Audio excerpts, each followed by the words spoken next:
Hello, hello, and welcome. This is The Onside Kick, an NFL podcast that is brought to you by Fox Sports Australia. I'm your host, Chris Jansen, and with me, as always, Ted Smith is here, looking good in a Miami Dolphins jersey. I love to see that. How are you, Ted? Good, mate. The double shot hello, I love that. That's a good intro. Yeah, spiced it up this week. Can't be too normal all the time. And Hugo, in the same jersey as always, but that's okay. I feel like there might be a bit of AFC East chatter today because you've got two Dolphins jerseys and we know our guest might have a bit of a shot at someone in the AFC East. We don't know who it's going to be yet. But. Yeah, there is a special guest, so do look forward to that. We will be getting onto him a little bit later in the O, but he is an NRL superstar, just to give a little bit of a hint. Yeah. And also, there are a bunch of games that we will get through today. As always, Week 13 was a jam-packed week of results. And looking ahead to Week 14, some of the games coming up for next week are absolute mouth-watering doozies as well. Oh. We're going to check in on some Aussies. Had a few good results for our Aussie boys, which is great.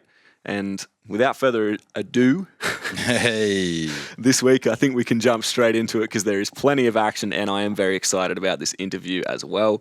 So we'll jump straight into the first game, which I want to talk about. Speaking of the AFC East, another team, or the other two teams besides the ones that are so proudly represented at this table, were the Buffalo Bills, who were at home in some of the worst conditions possible to play football. We normally get at least one or two games a year like that, and they're typically only ever in Pittsburgh or Buffalo for some reason. This was another classic example. The media which came out before the game was swirling winds, crazy sub-zero Fahrenheit temperatures, which all ultimately came down to meaning Mac Jones was a handoff god, turned into Carson Wentz for a week.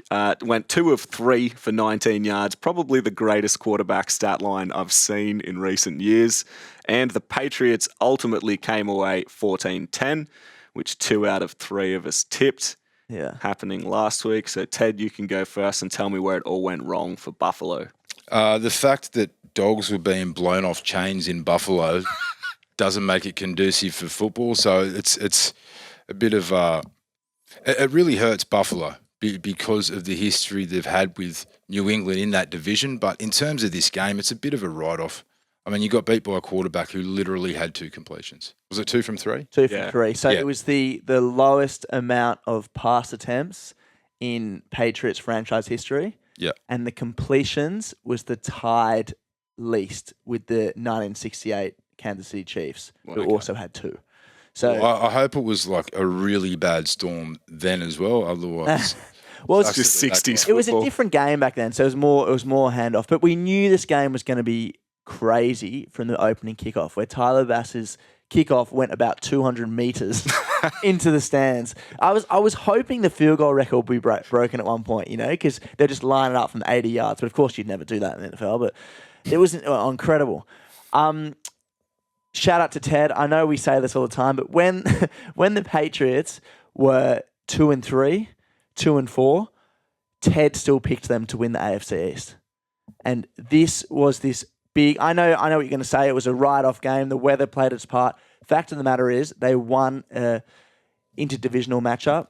It is important. They are currently the top seed in the AFC, and when you play the Patriots, it's almost death by 1,000 cuts. They're going to just keep chipping away at you. They're going to, whether you say Mac Jones is going to hand off the ball the whole time, whether their defense is going to wear you down, whether you're going to lose attention for a second and Mac Jones will get you on a short pass. They can beat you in any way. And it's got a lot of similarities to when the Patriots, when their dynasty was beginning back in 2002, 2003. They used to say, because they had the season in 2003 where they lost to the Colts away in the regular season. But they knew that when they're on their home turf, I know this was in Buffalo, but when the weather was against the other team, the Patriots can win in any conditions. Yeah, and that's the other thing. When it's a wash, when you can't split the difference between the teams, or when it's just terrible weather, you go with Bill Belichick. Yeah, absolutely. And speaking of coaches, Sean McDermott's reaction after the game wasn't promising for Bills fans. Got super defensive, refused to praise Bill Belichick. If you got the YouTubes, I suggest giving that press conference a watch. It's pretty entertaining. But salty cookies for Sean. He was not happy. All the Buffalo press conferences were kind of box office this week, especially the Micah Hyde one as well, where the reporter asked if it was embarrassing, and they were like, "What the hell? Yeah, What the hell?" They were Yeah. super defensive as Yeah, well, which I very thought was defensive. ultimately a pretty fair question. Like the point he's trying to get across is from the first quarter, you saw that the Patriots were going to run the ball down your throat the entire game. Yeah. Literally, as we said, with Only max 3 or 4 stats. times, yeah. So, at what point can you not figure out how to stop the run? And then at what point does it just not emphasize that you guys can't stop the run? Yeah, I'll say this. Sorry, Hugh, I'll say one more thing. When Sean McDermott got to Buffalo, they were a running defensive team. This has to hurt him. But he cut his teeth. People see him as a defensive coach. So the fact that the Pats were able to run roughshod over the Bills at their home ground while their quarterback literally didn't need to throw it. So they might have won with 0 throws. Yeah. yeah. We've been hammering that home for a bit. The fact that they just don't have that grit. The only promising thing is the fact that we can see they are pretty bristled by that loss. Maybe something. Yeah. Well, they get to play in the sunshine this week as well versus Against the Tampa Bucks. Bay. So yeah. Huge game. and Get to that later. and they got some. We'll get into it, but Yeah. they got their own issues. I know we did talk about the weather and how obviously that does make a huge difference. The game just becomes totally different from that point. I do want to say, though, Hugo did say that he thought it would be a close one that the Patriots would take. I did say that I thought the Patriots would win comfortably. And while I'm going to say that the score probably wasn't comfortable, it did feel, with the weather and everything, it did feel like a comfortable-ish performance. yeah. It for the felt like Patriots. Bill was going to win. Yeah, from the get-go, right? They just slowly ground their way down the field. It didn't seem like the Bills could ever really stop them, which means heading into the playoff picture as we go ahead, you put a clear gap between the Patriots and the Bills. Yeah, and Patriots and everyone else really. Like they will be the In the top seed AFC, in the AFC. Yeah. And back to your point as well, if the N'Keal Harry muffed punt doesn't happen, it probably would have been a shutout. Yeah, So crazy game. Yeah. Crazy game. crazy game. Speaking of crazy games, it is that time of the year. This probably only happens once a year, every year for the past couple of years. But the Detroit Lions are finally no longer the winless Detroit Lions. They claimed a thrilling victory, and after so many victories that came down to the final play or the final sequence that went against them, how good was it to see the Lions come away with this victory against the Vikings and at home? So many fans who would have seen so many devastating results over the years at Ford Field. Some fans. Yeah, the ones that are still turning up, they finally got something to cheer about. Detroit's empty. Yeah, incredible scenes. Like you never want to see a team go, I know they had a draw 1 and 16. Like, Especially when you're the last team to go 0-16. yeah, beforehand. Yeah. It's it's good to see them back on a winning track. I think credit to Dan Campbell, who is the most emotional guy in history and has been dealt a rough set of cards. And I think that I really wanted to show something as a coach, because you think with all the tears he's given us in press conferences, all the Jared Goff slamming he's given us in press conferences, it'll be nice to see them get some kind of success. Also good to, I know it's just one win, but there is a little bit brewing in Detroit. They had John Doe Swift out. Amon-Ra St. Brown looked pretty good receiving. Jared Goff looks solid. They went for it on 4th and 1 at one point. I know they missed it, but they ended up changing the game. That was Oh my God. that was the Detroit moment, wasn't it? Yeah. Where as soon as that happened, everyone was like, "Oh man, Yeah. oh, here we go again." Yeah, it actually, to be honest, it actually ended up working all right, because they went for it 4th and 1. I think on their own 30. I don't think it was planned. It was definitely wasn't planned. I'm not saying nothing in Detroit's planned. If you watch the game against Chicago, you know nothing in Detroit's planned. But they went for in their own 30, and luckily, because they had the short field, Vikings could score, and then Detroit could go up the field after that. So anyway, And on Dan Campbell, Yeah. his team is much better than, what are they, 12-1-1 or 11-1-1? yeah, Like big. I mean, sorry, 0. 1, and 11. Sorry. they've had those close games. That's what I was going to say, mate. They lost to the 49ers by 1 score. Yeah, They lost to the Vikings Ravens by 2 points.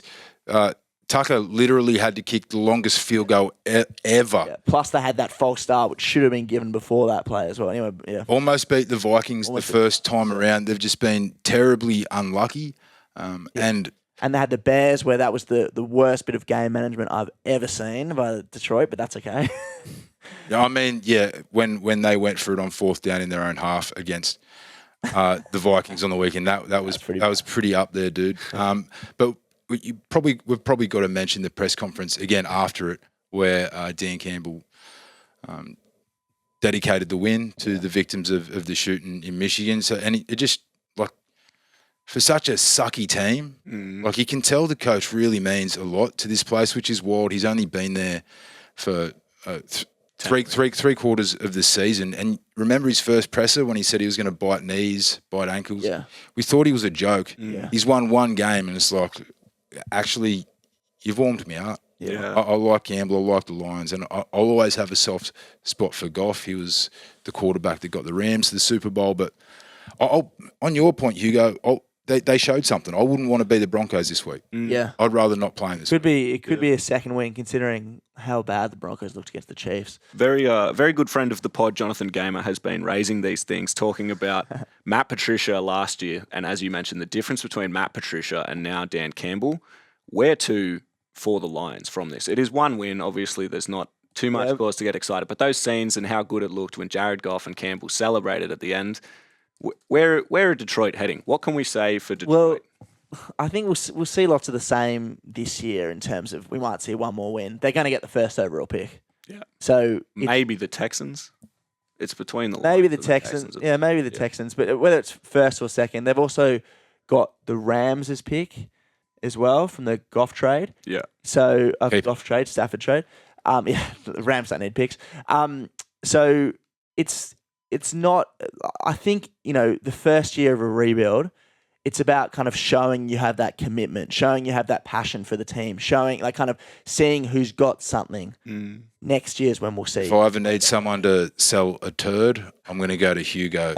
The Lions have a long way to go. They don't have many answers. I think Sewell, their offensive lineman? Yeah, he's going to be good. I think Best pick of the draft. Swift is someone they could build around, and the rookie who just got the win and touchdown on the weekend. Alonzo Brown, yeah. Yeah, so they've got some pieces, but in terms of being able to match it with the teams in their division, and they're not even good. So the thing I'll say with that is, though, of course they're not going to match it, but they haven't matched it for years, probably since Barry Sanders, maybe since Calvin Johnson. Calvin Johnson, they had a couple of good years. Yeah. They also went 0-16 with Calvin Johnson as well. I know when Stafford came, it became different, etc. But they've got to try something different, and this might be it. I'm not saying you're going to win the Super Bowl in the next 2 years or 3 years. Yeah. The fact of the matter is, if they can keep going on this direction, kind of re-engage the fans through passion, build through the draft, who knows what could happen? You need to do a deep dive on YouTube and look at what Detroit's like in 2021-22, dude. It's bleak, brother. Pigskin. Thing I will say about Detroit, which is will work as a positive, is currently they don't have any of those sort of bona fide superstars or prima donnas who are going to take attention away from the team or are going to try and force trades and ultimately lose value for the team. Like, for example, I can think of a handful of examples from Miami Dolphins who we had to shirk over the years at cost price, basically. The Lions don't seem to have that. They seem to have a good core of young players fighting for Dan Campbell, as you mentioned. As we also mentioned, no one wants to live in Detroit. We're all aware of that concept. But it looks like they are passionate to try and win as many games as they can, which is all you can do at the moment. Yeah. On the flip side of that, boys, the Vikings, who a lot of people had highly touted, at least as a wild card snatcher, where to for the Vikings from this point? They're going to do the same thing every week. They're either going to win by a field goal or lose by a field goal. Yeah. It's crazy. I've got a Kirk Cousins study for you. But brace yourself. It sounds not real. More proof that we're living in the simulation, as a certain Ted Smith would say. Kirk Cousins heading into the fourth quarter with a lead, 27-1. Kirk Cousins heading into the fourth quarter without a lead, like losing, 2-26. Wow. The dude needs a lead. Yeah. Big time. So that's shocking and not surprising at the same time. It's a Kirk Cousins stat. Right. Yeah. He's hot and cold. This season he's always started hot with the first drive of the game, showing you what he can do. But to be fair in this one, if Thielen plays out that game, he he causes a lot of questions for opposition defenses. Yeah. And Justin Jefferson, he almost went for 200 yards because he was the only real target for Cousins. So, but yeah, the Vikings, it could be a completely new structure. Someone who is trying to get their wheels back is Russell Wilson, and he's trying to get his wheels back on the road for the Seahawks. They are playing. They played against the San Francisco 49ers, who I'm going to jump in nice and early and say that I gave the tip last week that I thought they were a good shout to make it through into I think you the said playoffs. a lock. Well, to be fair, they are still in the wild card position even after this 30-23 loss. They didn't look good, and the Seahawks are a team you do need to be beating. Teddy, you've probably got lots to say about this one. You like talking about the Seahawks, or I should say against the Seahawks. What have you? I don't. Yeah, okay. Heading into this NFC West matchup, the 49ers were one of the hottest teams in the NFL. I think they went 4 out of their last 5 in terms of wins going into that game. And the Seahawks were the smelliest team. One of the smelliest teams in the NFL. Really difficult watch if you like fun and joy because there wasn't much of that.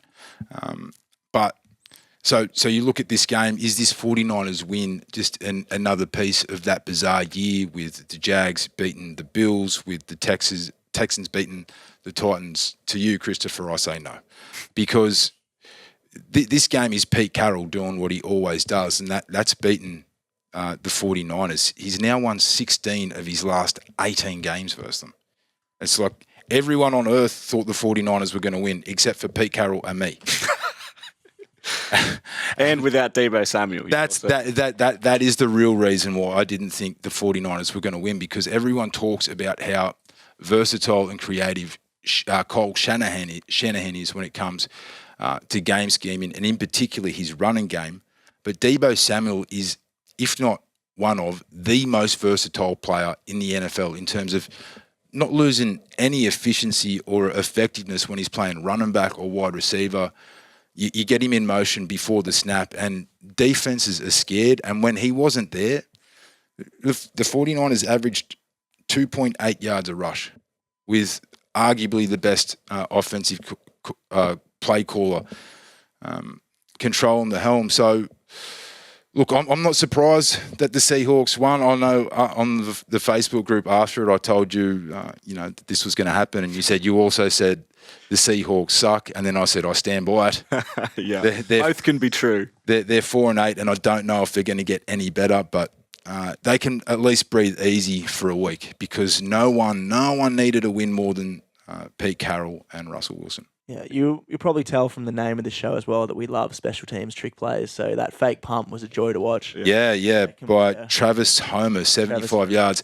And I knew the 49ers were going to lose. Pete Carroll did, and so did Kyle Shanahan when he saw that fake punt go over. His body language changed. It was not again. But that is a crazy stat considering how good the 49ers have been at times. They made the Super Bowl 2 or 3 years ago. I think they've got to play Seattle twice a year, right? So it means exactly. And Seattle love that, apparently. I guess, though, it's because the 49ers always beat the Rams, though, right? And exactly. And the Rams always beat the Cardinals. So it's just a big rock, scissors, paper. It's rock, scissors, paper, dude. Hey, one thing I want to talk about for the 49ers, which I don't know if too many other people are going to be talking about this week, hopefully, because Aziz Al-Shaair, who was the captain of the defense for the 49ers, I bring him up because he was a proud Florida Atlantic University recruit, but he has been captaining the defense in the wake of Fred Warner being out injured. He had 11 solo tackles and 5 assisted tackles. That is 16 combined tackles, half a sack. He's only been out of college for 2 years now. He's making massive waves in at the middle linebacker position. And that San Francisco defense has always been solid, something they've prided themselves on. Yeah. He looks like a great pick to partner Warner going ahead. Absolutely. In the season. The most important part about Seattle and the 49ers game that game. is that it gave us a chance for another Aussie punt-off, which was Michael Dixon versus Mitch Wishnowsky, which obviously perfectly brings us into our Aussie watch for this week. They had a mixed bag between them. We did talk about the fantastic moment, which was Michael Dixon didn't even have to touch the ball because the direct snap to Travis Homer went the length of the field. But, he had to sell it a little and wheel around to the right and pretend that he was maybe going to get the fake. But as always, where is he? He had a great game punting. Besides that, he had 4 punts on a 51.3 yard average, which is right up in that under par average that we talk about, and he got the win. Mitch Wisnowski, not quite as strong, only 3 punts, none of them inside 20 on the 45-yard average. Those were the two Aussies facing off against each other. Another Aussie who I have to mention and I have to give Controversial. quite a big apology to is because every week we go through these punters, we talk about our Aussies, and the one that we have missed week in, week out, which I only spotted because I saw him holding kicks in the game against the Lions, is Jordan Berry is still floating around the league. It's his first year this year for the Vikings. I didn't realise he was still contracted. He was playing for the Steelers, but he did lose that position. And I didn't know that he was picked up by the Vikings. He had an average game. Obviously, if you lose to the Lions, it's probably not your best performance. But Jordan, if you're listening, I'm very sorry. He has been punting away for the Vikings, and he has been having a pretty good season besides that. And we can talk about our favourite Philly duo, I think, which was Mailata once again playing every snap in a 33-18 win. With Gardner Minshew this time at the helm, which means Mailata obviously did extra well for them to come away with the backup quarterback getting that win. The run game was still dominant, even without Jalen Hurts, and he protected Minshew, and they claimed 185 yards on the ground. I think he came out and threw 11 passes consecutively, completions. Yeah, start the game. He was Hasn't played yeah. ages. He everything about Minshew that game was pretty impressive. His pre-game dress, his Chris loves him. He's based his look around him. true. That's not a bad Minshew. Just a poor man's Gardner Minshew. But as you know, we're big fans of Jalen Hurts on the show, so good to hear that Nick Sirianni said that Jalen Hurts will start going forward. That's good. Yeah, our favourite Aussie to watch in the Aussie Watch is Jalen Hurts. Yeah, He'll be absolutely. back next week. Just quickly back to Aussie Watch. I know because I deviated, even though I deviated. Jordan Mailata, big calls in the States right now to make the Pro Bowl. Yeah, I was listening to a rival NFL podcast around the NFL. They had an interview with Baldy. He's a really highly regarded commentator. Yeah. Does a lot of tape, and they asked him who's impressed you the most when it comes to the offensive line. That's the position he used to play back in the day, and he said Mailata. Wow. And Brian Balding has been on the Mailata train since the start, basically since last season, where he did a whole film summary of him after 2 games or whatever. And so it shows that have faith in these guys who have the right shape. Doesn't matter if you're at high draft capital or whatever. You know, Jordan Mailata, 7th round pick, had never really played NFL until. That's what I was going to say. Played gridiron until. If I was 6'9" and 190 kilos, I'd go all right. Yeah, absolutely. Probably be a pretty good offensive lineman. Yeah. Good bully. Sipsos also played for Philly. He had just the 1 punt for 38 yards, and it was inside 20. So a good day for him as well. Gotsis back to his stat hunting best for the Jags. He had 2 tackles total. He had a tackle for a loss against Sony Michel too early in that game. There you go. They did ultimately lose to the Rams quite convincingly, though. Smashed. Smashed. Well, that was the highlight for the Jags. They got to tackle for a loss. And our other punter not worth forgetting is Cam Johnson for Houston, who obviously lost to the Colts. He punted quite a lot as the Texans didn't score a point. He had 6 punts on a 50-yard average, one of them inside 20, 300 total yards of punting. Good for you, Cam Johnson. Hey, and once again, I'm very sorry to Jordan Berry. I was just going to say, you just said another punter not worth forgetting. It's like Jordan Berry. While we're on the topic of Aussies, actually, it's probably a good time to mention that we will bring in our special guest for this week, who is an Australian himself. He doesn't play in the NFL, but he does love the NFL. I'm very excited to now bring in Sydney Roosters player and multiple premiership winner Luke Keary, who's looking very nice in a Dallas Cowboys CD Lamb jersey. How are you, Luke? Good, boys. How are you going? Thanks for having me on. Yeah, thank you. We're doing well. No worries, mate. How long have you been following the NFL? I got in. My brothers always used to watch it when I was younger, and then turned up the Souths in 2011, and all the boys there made me play fantasy. And first year, I remember auto picking my team. I got Jamal Charles and I ended up winning it in the first year, and that's it. I've been hooked ever since. That's a good get. That's a good get. Do you still play fantasy? Oh, I'm sick for it. Everyone at the Roosters are all, yeah. I'm in about 4 different I can't keep up at the moment. Is there a Roosters comp? Are all the boys in it as well? Yeah, we got a bit. So when I first got there in 17, we started one, and we've kept that going. So we had a little dynasty comp going. And, Keeper league, love that. And we have a big office league with 20 of us in there. So we split it into 2 conferences, and then we meet up in the finals in a couple of weeks, which is always fun. There's a bit riding on that.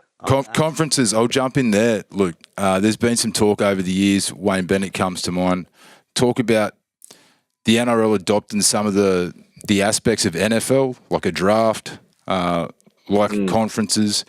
How do you feel about an NRL draft like the NFL one? Would it help teams like the Cowboys, like the Titans? I think it'd be great. It'd be a great spectacle. I don't know if we have the kind of footing for it. Like the NFL have the college, obviously. We probably need something underneath there with those 18-year-olds are showcased, so we can all kind of follow them as they're 16, 17, 18, and then come into the NRL. But I think it would be beneficial. We'd see obviously the talent spread, but the draft, obviously the showcase of it and everything that goes with it. It's pretty special event that they have over there. Do the players ever talk about that kind of stuff, like drafts or conferences? And what's the general feel? Yeah, well, I think Robbo is the one that came up with the conference. He's probably the sickest NFL person I've seen. Actually, he spends more time on NFL than NRL. That makes me so happy. You walk into his office and he's got these spreadsheet with all these draft things up there and things like that. So, but he's been massive. He's a big fan of the conferences. He thinks rivalries are the kind of cornerstone of the game, and that's what competition should be built on. And he thinks those conferences, especially in the NFL, are what drives that, and he wants it in the NRL. Yeah. The other boys did mention to me that supposedly you haven't actually picked a team yet in the NFL. Is that true? And am I free to try and sell the Miami Dolphins to you, or is that going to be a bit too difficult this year? I can't pick one. I don't know. I get up every morning, Red Zone, and I just love watching them all. There's actually no teams I really hate. I wouldn't say I'm the biggest Jets fan at the moment, but there's a few teams I don't want to watch. But I like them all. I can't pick one. Dude, if you're getting up at 5 a.m. to watch Red Zone, you are a fan. You don't have to have a team, man. That is, mate, half our squad gets up at 5 a.m. to watch. Yeah. Do you have a team you're kind of like jumping on the bandwagon this year? Do you have someone you want to see make the Super Bowl or go all the way this year?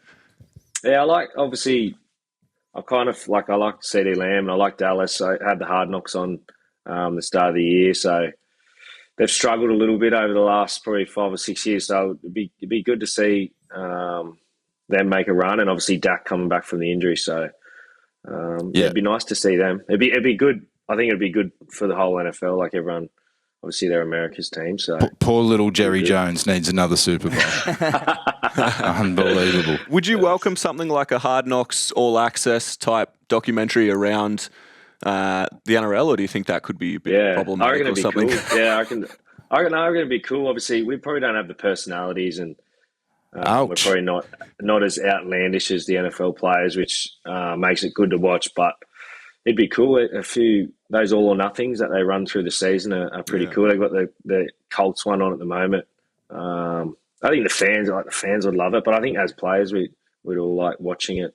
Probably wouldn't want to watch yourself, but it'd be good to watch other teams.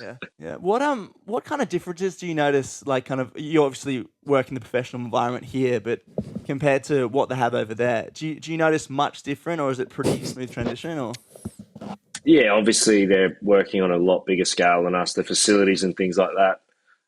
So Cowboys ground was a little bit better than Leichhardt, mate.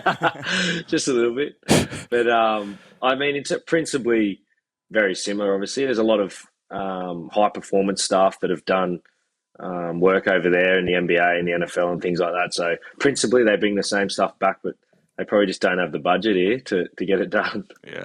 You, Sam Walker, Tedesco, and Sam Verrills have the potential to be the best spine in the NRL next year, without a doubt. But if I was going to play devil's advocate, one pushback I'd give is between you and the Sam Verrill and Sam Walker. That's three slight bodies for rugby. No offense, for rugby league players in the defensive line.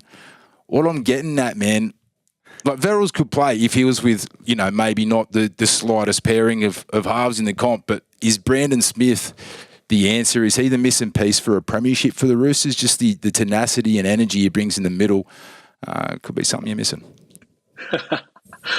I'll try to keep this podcast a little bit less controversial than his one, but I actually, mate, to be honest, we haven't.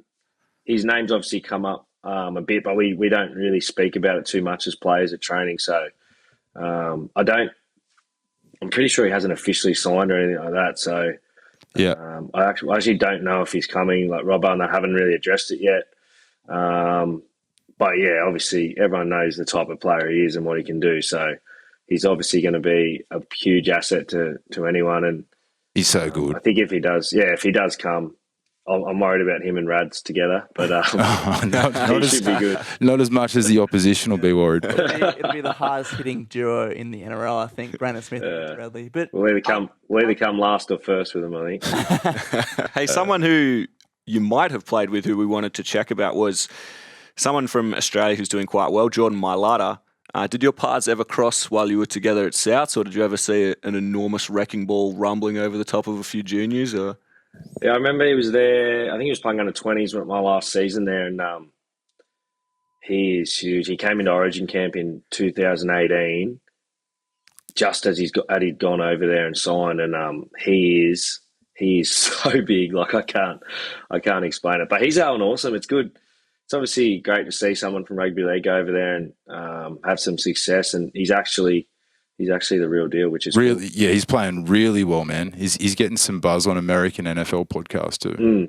Is it something that gets brought up amongst the players, like making that sort of switch? Obviously, he's a very special circumstance given his size and weight, but is it something that comes around amongst the boys, like, as we saw with Val Holmes or the boys, like, obviously a lot of the boys are into it and we watch it and things like that, so you try to compare a few boys over there, but I reckon there's a few probably outside backs that could try their hand. We obviously seen Val, but blokes like kind of Joseph Suwali and things like that, it'd be cool to see, but it's just obviously so hard for them. They didn't grow up playing it, they probably don't even know the rules, and then to go over there, but it'd be cool to see. I mean, I thought Jared Hayne, he did quite well for the age that he went over, but there's a few of our outside backs that I reckon could play. Yeah. If you were to go over and play, what position would you like to be? The bloke that holds the field goals. the holder. The holder. I don't think I can play anything. You'd also have to punt though if you do that though, mate. I'd get killed. No, you've got a bit of who's the Arizona quarterback? Kyler Murray. Kyler Murray. There you go, dude. I just wouldn't be able to see over the offensive line. It'd be quick and agile though, dual threat quarterback. I'd love to be a little Wes Welker, Julian Edelman through the middle there. I can see a little bit of slot about you, mate. Just get you in there on a slant. If someone hit me, I'd be in trouble. So give us a sense of the kind of Roosters NFL dynamic. Like, what teams do most of the boys go for there? Yeah, so probably our biggest one, Boydo, he's a Bucks fan. And I remember him making the bet with Robbo saying if the Bucks ever made the Super Bowl, you have to let me go. And obviously that happened last year, but we're during COVID. And he couldn't go. But he's going over this year because he's obviously just retired. So he's organising a trip to go to the Pro Bowl and Super Bowl in February, which would be pretty cool. But Robbo's a Baltimore man. Well coached, hard line. Chiefs. Yeah, Teddy's Chiefs. I think the boys are a mix. We've got, I think Verrills is Houston. He's a Deshaun Watson. No! Get off that island, mate. Get off that island. So we've got a bit of a mix. Everyone's got their team, which is really cool. Yeah, awesome. Except you, mate. Except me, yeah. Yeah. We've seen. So you mentioned Trent Robinson before. Has he picked up anything from like the NFL coaches that you think that he brings to an NRL coaching dynamic? Like, he's obviously someone who prepares very heavily and would look into that sort of things. Yeah, I reckon he Obviously, I don't know obviously what they do, but I know he does. I know he's spoken to a few of them, I think, and I think he's been over there. They go on those educational trips every year. So I think he's spent a little bit of time with a few of them. There would be definitely some stuff that he's brought back. He obviously hasn't told us, but yeah, he's always looking obviously to get an edge and things like that. And I know Pretty he smart looks at dude. that He'd be type a of stuff. sponge, wouldn't he, Robbo? Yeah, He'd just yeah, be I know a he's sponge for that. picked up a few things from Pete Carroll and Russell Wilson when they were doing all the mind stuff and the breathing stuff, probably 2016, 17, when kind of first came in. And I remember him speaking about the different stuff that they were doing over there in Seattle. Yeah. Well, I'm actually in a fantasy comp with Trent Robinson, but he never accepts my trade. Oh. So maybe you can ask him about accepting some of my trades. Who's going to be in the Super Bowl and who's going to win it? I reckon. I think it's all coming together for the Packers. I think the Packers will be there. Wouldn't surprise me if the Chiefs kind of make a run. They've had that year where everyone's not really talking about them. They've struggled. Their D's kind of starting to get it together, but they've obviously got the firepower to get there. But I think the Packers are gonna get it done this year. Oh, Okay. Yeah. Although I wouldn't mind seeing a Pats Bucks. Yeah. Oh, that's what be this fun. bloke wants, Hugo. That would be fun. We argue about that every week, and I'll toe the line, which is that I've seen enough Patriots Super Bowls, mate. I don't need to see them in another one. I guess, though, being a Roosters player, you like being in as many grand finals as possible, but I'm sick of seeing the same teams make the big dance, brother. They had a year off, mate. They're due again. Awesome. Thanks a lot. That was Luke Keary joining us live here in studio for the Onside Kick. Teddy, in the future, come on, we're trying to get as many guests as possible on the show. Can you maybe not insult his frame or any of the future Mate, people who come on the show? merely a sport observation. The dude he's not big. Yeah, he's no Jordan Mailata. Exactly. Thank you, Hugo. He's definitely no Jordan. Yeah, Mailata, but he is a weapon and a really good bloke too. Big NFL fan as well. We hope he didn't like my Jetties that much, but maybe he could choose his Dolphins. Yeah, maybe we've done enough to get him on the Dolphins. Yeah. Hey, let's jump into some games coming up for week 14 as well. That was a lovely chat, but games coming up this week are exceptionally tasty looking. The one I want to start with and lead us off with is an NFC East matchup, which we have been, and myself included, quick to call a dumpster fire in some of the first weeks this year. It is now slowly coming good. I'm prepared to say that at least Washington and Philly are both good-ish teams, and the Cowboys look to be a good team. So this matchup between Washington at home to the Dallas Cowboys, massive matchup now. Washington are really actually starting to push to easily take a wild card position. And if they win this game, they go close to making it a real contest between themselves and Dallas for that pick out of the NFC East. Yeah, it's going to be a good game. We've seen some added maturity from Washington recently. They've been grinding. Here we go. Here comes the Heineken train. I've been on the Heineke train, so I'm allowed to stay aboard if I want to. I think he has really pulled this team together. It is so hard to. He wasn't meant to take a single snap this year, basically. He was meant to be the backup behind Fitzpatrick, come in for a little bit if they needed him or whatever as a relief. For the first quarter, first week, Fitzpatrick goes down.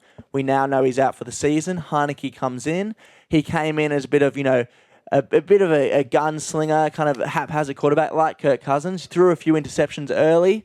He has shown this maturity and shown that he is a starting quarterback going forward and is leading Washington to, at this moment, the brink of the playoffs. Could be a playoff spot, so something to watch. The Cowboys, meantime, yes, they beat the Saints. They weren't convincing. Their defense is looking better. It'll be interesting to see how they go against Washington defense, who hasn't been good, especially through the air. Could be a big game for CeeDee Lamb. Could be a big game for Amari Cooper. I think this is going to be high scoring. It's definitely one to watch. If the Cowboys lose this, I will be cackling to myself for quite a while because they do this 2 out of every 3 years. They do enough to convince you that they are a good team. And as soon as you are convinced, the wheels fall off, man. It's wild. Like they've been racking up bad losses. 2 massive matchups. The first ones I want to talk about is the Buccaneers versus the Bills. The Bills now coming in after, I think that's 3 losses in 4 weeks Yep. now for the Bills. They did have one sort of get back on track win, but it's serious now. Now we laughed at it last week, but now if the Bills lose again and the Dolphins win again, they have the same amount of wins in the AFC East, which is crazy. Dolphins are pushing, but this is going to be the game. I know we keep saying this every week for the Bills. This is the one they've got to prove it. This is the one because there's not up many more against chances. Brady's Bucks, they'll get a chance to play how they play. The Bucks defense is very strong with their rush defense, but they can be exploited when you go over the top. They've got a lot of injuries in that defensive backfield. So can Josh Allen, can he show what we know he can do? Throw for 300 yards, maybe even hit 400 or whatever. Can Stephon Diggs have a huge game? Can they push the Bucks in this shootout and really prove to everyone that they are still amongst the contenders?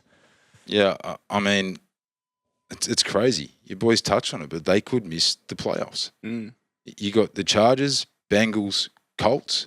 They're all in the same amount of wins, and then you've got the Raiders, the Browns, the Broncos, and the Steelers are only half a game back. Those other 3 teams I mentioned are 1 game back. So if they lose this week, Missing out the Dolphins. Yeah, you didn't talk about the Dolphins in there with 6 wins for some reason.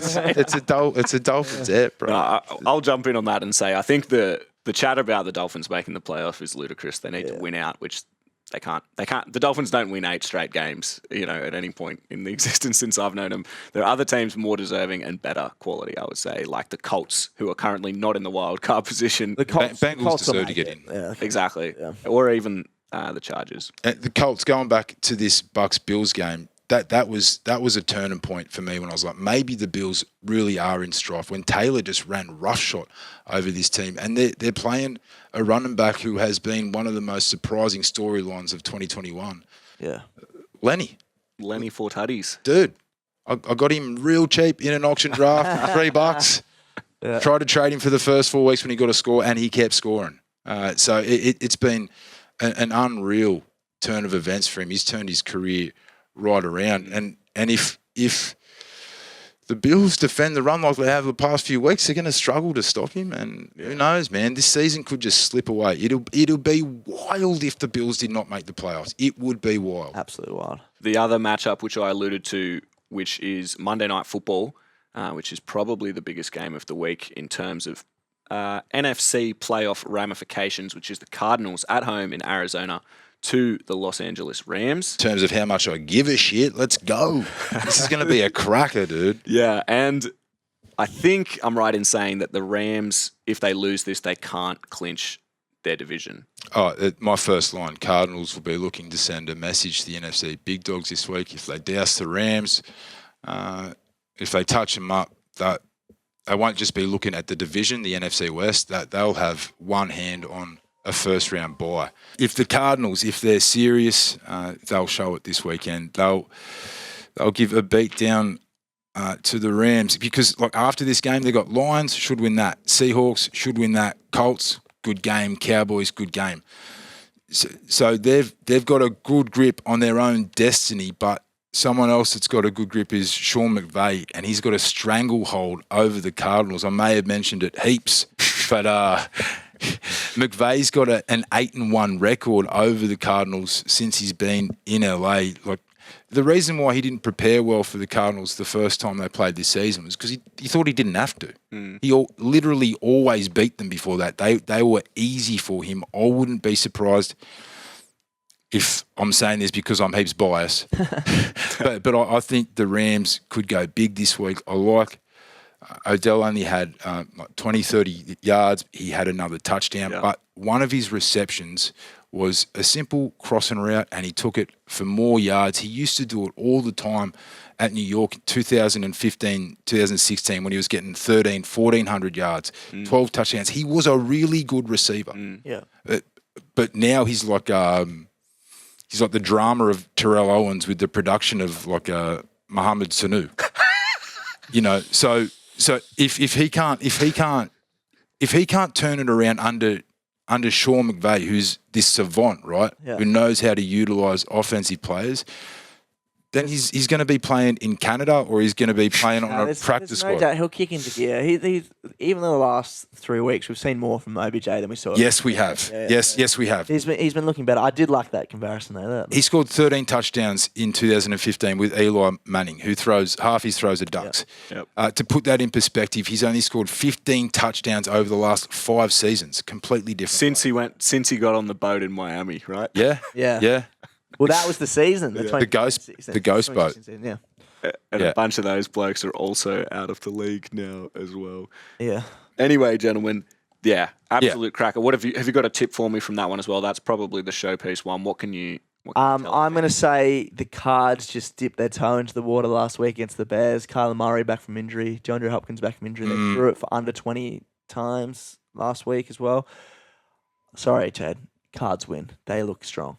They All look right, strong. you go. I'm not sure if I'm allowed to do this, but I'm going to say I'm not picking a winner, but it's going to overtime, Oh, I like it. I like that. which probably pays more as a betting option. Yeah. So, it's still a bold call.